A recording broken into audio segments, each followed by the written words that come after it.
3 hacia finales de junio llegó la grabación fonográfica, remitida desde Brattleboro, pues Akele no confiaba en la seguridad que pudiera ofrecer el ramal que discurría al norte de dicha ciudad. Empezaba a tener cada vez más sospechas de que era espiado, sensación esta que se agravó debido a la pérdida de algunas cartas, y hablaba continuamente acerca de las insidias de ciertas personas a las que consideraba instrumentos y agentes de los seres ocultos. De quien más sospechas albergaba era del desabrido granjero Walter Brown, que vivía solo en una ruinosa vivienda de la ladera que daba a los frondosos bosques y que era visto a menudo haraganeando por las esquinas de Brattleboro, Bellows Falls, New Fane y South Londonderry, del modo más inexplicable y sin razón aparente alguna. Akele estaba convencido de que la voz de Brown era una de las que en cierta ocasión oyó en el curso de una horripilante conversación. Además, en otro momento vio una huella de pisada o de zarpa en los aledaños de la casa de Brown, lo que juzgó un siniestro presagio. Curiosamente, cerca de ella había huellas de pisadas de Brown, pisadas enderezadas hacia la casa. Así pues, la grabación fue echada al correo en Brattleboro, a donde la llevó Akele tras conducir su Ford a lo largo de las solitarias carreteras secundarias de Vermont. En la nota que acompañaba a la grabación, confesaba que empezaba a tener miedo de aquellas carreteras, y que ni siquiera se atrevía a ir a Townsend a hacer compras si no era a plena luz del día. Era peligroso, repetía una y otra vez, saber demasiado, a menos que uno se encontrara a remota distancia de aquellas silenciosas y siniestras montañas. Pensaba trasladarse lo antes posible a California a vivir con su hijo, por muy duro que resultara abandonar el lugar donde se centraban todos sus recuerdos y sentimientos ancestrales. Antes de poner la grabación en el aparato que pedí prestado al rectorado de la universidad, repasé cuidadosamente todas las explicaciones aparecidas en las diversas cartas de Akele. La grabación, decía, fue obtenida hacia la 1 de la mañana del 1 de mayo de 1915, cerca de la boca cerrada de una gruta en la frondosa vertiente occidental de Dark Mountain, justo encima de los terrenos pantanosos de Lee. De siempre, el lugar había estado extrañamente plagado de curiosas voces, siendo este el motivo de que hubiese llevado hasta allí el fonógrafo, el dictáfono y unos cilindros para grabar en espera de obtener resultados positivos. Anteriores experiencias le habían inducido a confiar en que la víspera de mayo, la horrible noche del Sabbat de las leyendas esotéricas europeas, sería con toda probabilidad una fecha mucho más fructífera que cualquier otra. Y, efectivamente, no quedó decepcionado de su elección. Ahora bien, era de destacar que en adelante jamás volvió a oír voces en aquel lugar. Al contrario que la mayoría de las voces oídas en el bosque, la sustancia de la grabación era casi ritual y contenía una voz innegablemente humana, si bien Akele no lograba identificarla. Desde luego, no era la de Brown, más bien parecía corresponder a un hombre con mayor nivel de educación. La segunda voz, empero, constituía un auténtico enigma, pues se trataba de un maldito susurro que no guardaba la menor semejanza con el lenguaje humano, a pesar de expresarse con palabras que denotaban un excelente inglés y un acento académico. El fonógrafo y el dictáfono no debieron funcionar por igual a lo largo de toda la grabación, y naturalmente ello representaba un gran inconveniente debido a la lejana y encubierta naturaleza del ritual, por lo que el registro de las voces era en realidad muy fragmentario. Akele me había facilitado una transcripción de lo que él creía eran las palabras pronunciadas, y volví a repasar mientras me disponía a escuchar el aparato. El texto tenía más de tenebroso y enigmático que de decididamente horrible, aunque el conocimiento de su origen y procedimiento de reproducción le infundía un halo de horror superior a cualquier palabra que pudiera pronunciarse. Trataré de reproducirlo aquí en su integridad en la medida que lo recuerde, aun cuando estoy convencido de que me lo sé de memoria, no solo por la lectura de la transcripción, sino por haber escuchado la grabación infinidad de veces. No es algo que uno pueda olvidar fácilmente. Sonidos irreconocibles. Una voz humana, masculina, culta. Es el señor de los bosques, incluso para. Y los presentes de los hombres de Lengu. Por lo que desde los abismos de la noche hasta las vorágines del espacio, y desde las vorágines del espacio hasta los abismos de la noche, siempre las alabanzas al gran Cthulhu, Atzatowa y a aquel que no puede ser nombrado. Siempre sus alabanzas, y abundancia para el chivo negro de los bosques. Signo de exclamación abierta y a con diéresis. Signo de exclamación abierta subnigurat. El cabrón negro de las 1000 crías. Una imitación susurrante del lenguaje humano. Ia con diéresis. Subnigurat. El cabrón negro de las 1000 crías. Voz humana. Y he aquí que el señor de los bosques, siendo 7 y 9, descendió los peldaños del Onix. Le, tri, buta a él en la vorágine, a Satot, aquel de quien tú nos has enseñado Marapa, Illas. Sobre las alas de la noche muy lejos del espacio, muy lejos de él. A aquel de quien Yugot es el Benjamín, girando solo en el negro éter del círculo exterior. Voz susurrante. Ir entre los hombres y encontrar las formas de hacerlo, que aquel que está en la vorágine debe conocer. Anyarlatotep, poderoso mensajero, debe dársele cuenta de todo. Y él tomará la apariencia de los hombres, con la máscara de cera y la indumentaria que oculta, y descenderá del mundo de los 7 soles para burlar. Voz humana. Yarl, Atotep, gran mensajero, portador de singular alegría a Yugot a través del vacío, padre del millón de privilegiados, cazador al acecho entre. Interrupción del diálogo por llegarse al final de la grabación. Tales fueron las palabras que me preparé a escuchar cuando puse en marcha el fonógrafo. Confieso que un cierto temor y renuncia me embargaban cuando apreté la palanca y oí el rasgar de la punta de zafiro en los primeros surcos, pero experimenté una sensación de alivio al comprobar que las primeras débiles y fragmentarias palabras procedían de una voz humana, una voz suave y educada, con un ligero acento bostoniano, y que en cualquier caso no era de nadie que procediese de la región montañosa de Vermont. Mientras escuchaba aquellas exasperantes y tenues voces, el diálogo me pareció no diferir en nada de la transcripción que tan escrupulosamente había hecho aquel ley. Y aquella suave voz bostoniana salmodiaba. Signo de exclamación abierta y a con diéresis. Signo de exclamación abierta subnigurat. El cabrón negro de las 1000 crías. Y entonces oí la otra voz. Aún hoy siento un estremecimiento retrospectivo cuando pienso en la tremenda impresión que me causó, aun cuando ya estaba sobre aviso por lo que me había dicho aquel ley.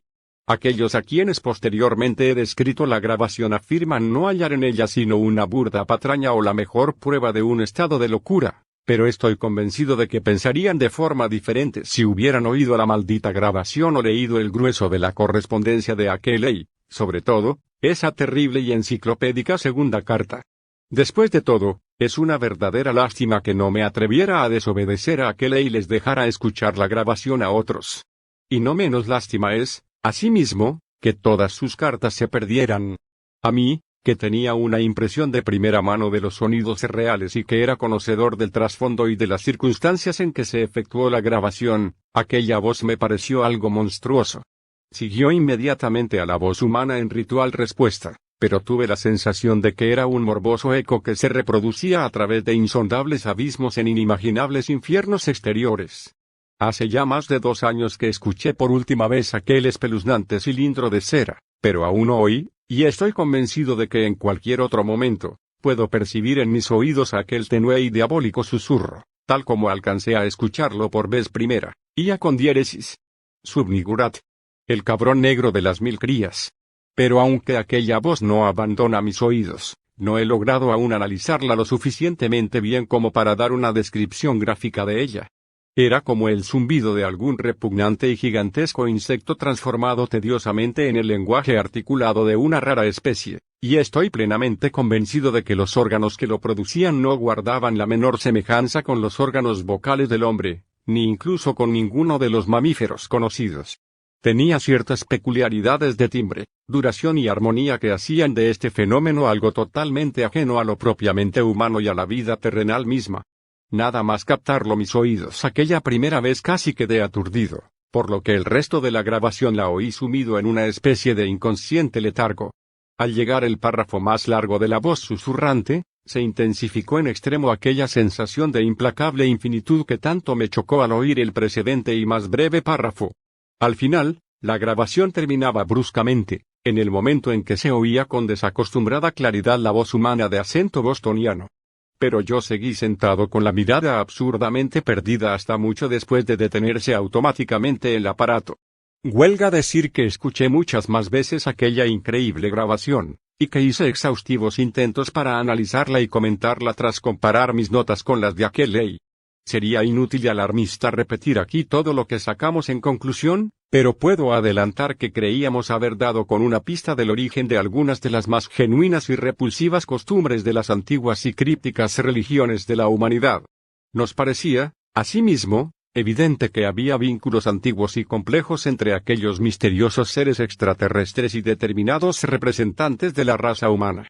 ¿Hasta dónde llegaban estos vínculos y hasta qué punto puede compararse su actual estado con el de épocas anteriores? No nos atrevíamos a conjeturar, pero en cualquier caso daban pie a un sinfín de escalofriantes especulaciones.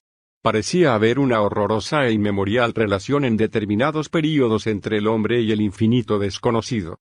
Todo indicaba que los espantosos seres que aparecieron sobre la Tierra procedían del misterioso planeta Yugot, en los confines del sistema solar, pero no eran sino la vanguardia de una espantosa raza extraterrestre cuyo origen último debe radicar incluso mucho más allá del continuo espacio-tiempo einsteiniano o mayor cosmos conocido.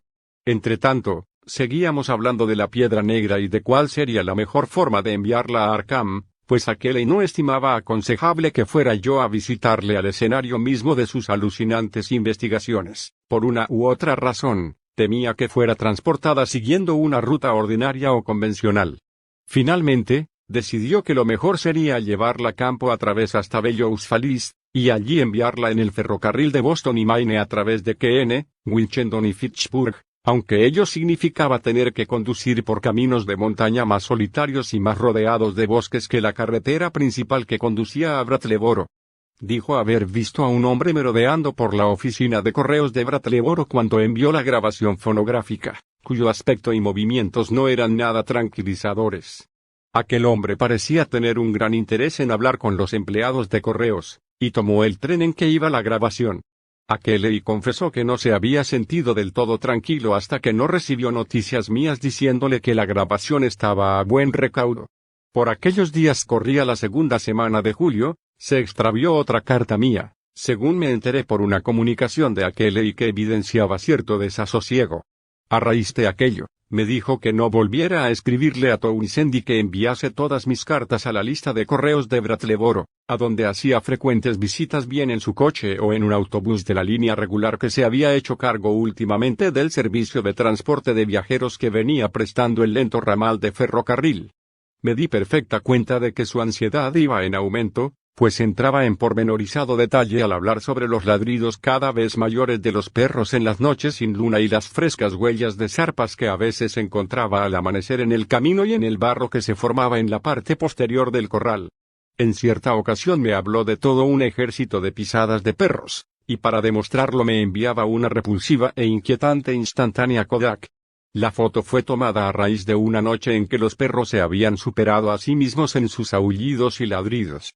La mañana del miércoles, 18 de julio, recibí un telegrama de Bellows Falls, en el que Akeley me comunicaba el envío de la piedra negra en el tren número 5.508 de la compañía B.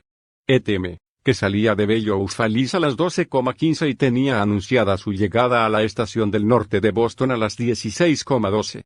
Calculé que llegaría a Arkham para las 12 de la mañana del día siguiente, por lo que permanecí allí toda la mañana del jueves hasta que llegara. Pero viendo que daban las 12 y no llegaba nada, llamé por teléfono a la oficina de correos donde me informaron que no se había recibido ningún envío a mi nombre. A renglón seguido, y en medio de una creciente alarma, puse una conferencia al factor de correos de la estación del norte de Boston. Y apenas me sorprendió enterarme de que no aparecía ningún envío a mi nombre.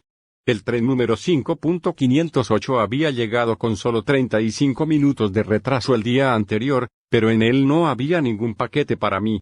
Con todo, el factor me prometió realizar una investigación para ver si aparecía. El día concluyó con una carta que le envié a Akeley por la noche en la que le daba cuenta del estado de la situación. A la tarde siguiente llegó, con encomiable prontitud, un informe de la oficina de Boston. El factor me telefoneó en cuanto se informó al respecto. Al parecer, el empleado de servicio en el tren número 5.508 recordaba un incidente que tal vez tuviera que ver con la pérdida de mi paquete, una discusión con un hombre de voz muy extraña, aspecto campesino, de contextura delgada y con el pelo de color arena, mientras el tren estaba estacionado en Keene, New Hampshire, poco después de la 1 de la tarde. El hombre en cuestión, siguió diciendo el empleado, Se hallaba muy excitado a propósito de una pesada caja que aguardaba, pero que no estaba en el tren ni figuraba en los libros de la compañía. Decía llamarse Stanley Adams, y tenía un tono de voz tan extrañamente pastoso y monótono que el empleado se quedó aturdido y adormecido mientras la escuchaba. El empleado no podía recordar el final de la conversación, aunque sí que se despertó al tiempo que el tren volvía a ponerse en marcha. El factor de Boston añadió que aquel empleado era un joven de una probidad y confianza a toda prueba, de buenos antecedentes y con mucho tiempo de servicio en la compañía. Aquella misma tarde me fui a Boston a entrevistarme con el empleado en cuestión, tras obtener su nombre y dirección en la oficina. Era un tipo abierto y simpático, pero no tardé en comprender que nada nuevo podía añadir a lo ya dicho. Por raro que parezca, ni siquiera estaba seguro de poder identificar al extraño que le hizo la pregunta. Tras darme cuenta de que no tenía más que decir, regresé a Arkham y me pasé la noche entera escribiendo cartas a Kelly, a la compañía de transportes, a la comisaría de policía y al factor de la estación de Keene. A mi juicio, ese hombre de singular voz que tan extrañamente había afectado al empleado debía desempeñar un papel fundamental en todo aquel desagradable asunto, y esperaba que los empleados de la estación de Keene y los archivos de la oficina de telégrafos pudieran decirme algo acerca de su persona y de los motivos que le impulsaron a preguntar cuándo y dónde lo hizo. Debo admitir, empero, que todas mis investigaciones resultaron infructuosas. Al hombre de la voz rara se le había visto efectivamente en las inmediaciones de la estación de Keene a primeras horas de la tarde del 18 de julio, y un viajero le asociaba vagamente con una pesada caja, pero era alguien completamente desconocido para él y no había vuelto a verle desde entonces. El desconocido no había pasado por la oficina de telégrafos ni recibido ningún mensaje, y a la oficina no había llegado ningún telegrama que pudiera relacionarse con la presencia de la piedra negra en el tren número 5.508. Naturalmente, Kelly colaboró conmigo en las investigaciones, y hasta se desplazó a Keene para interrogar al personal de servicio en la estación, pero su actitud era más fatalista que la mía. Para él, la pérdida de la caja era el síntoma inconfundible de algo portentoso y amenazador que nada bueno presagiaba, y no tenía la menor esperanza de recuperarla. Hablaba de los indudables poderes telepáticos e hipnóticos de los seres de las montañas y de sus intermediarios, y en una carta expresaba su convencimiento de que la piedra no se encontraba ya en nuestro planeta. Por mi parte, estaba enfurecido y con razón, pues me había hecho a la idea de que al menos se me presentaba una oportunidad para enterarme de cosas profundas y sorprendentes sobre los antiguos e indescifrables jeroglíficos.